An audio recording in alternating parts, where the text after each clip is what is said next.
ನಮ್ ವೆಂಕಟನಾಥ ಕಡಲೆಬೇಳೆ ಚಟ್ನಿ ರುಬ್ತಾ ಇದ್ದಾನೆ ಅಂದ್ರೆ ಇವತ್ ಜನ ಚಪ್ಪರಿಸ್ಕೊಂಡು ಒಂದೆರಡು ಜಾಸ್ತಿನೇ ತಿಂತಾರೆ.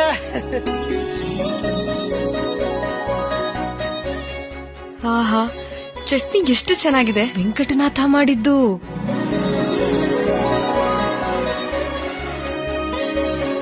ವೆಂಕಟನಾಥ ಸರಸ್ವತಿಗೆ ಒಡವೆಗಳನ್ನ ಕೊಟ್ರೆ ಬೇಡ ಅಂತ ಹೇಳ್ಬಿಟ್ಲು. ಮುತ್ತೈದೆ ಭಾಗ್ಯ ಕೊಡು, ಈ ಅರಿಶಿನ ಕುಂಕುಮನೇ ಸಾಕು. ಅಲ್ಲಿಗೆ ಅರ್ಥ ಮಾಡ್ಕೋ ನಿನ್ನ ಮೇಲೆ ಎಷ್ಟು ಪ್ರೀತಿ ಇದೆ ಅಂತ.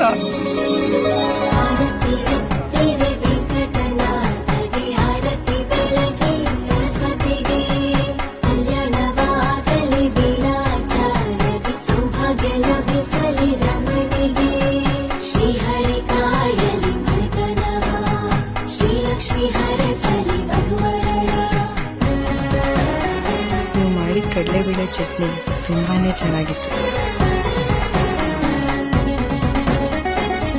ಸರಸ್ವತಿ ವೆಂಕಟನಾಥ ಕಲ್ಯಾಣೋತ್ಸವ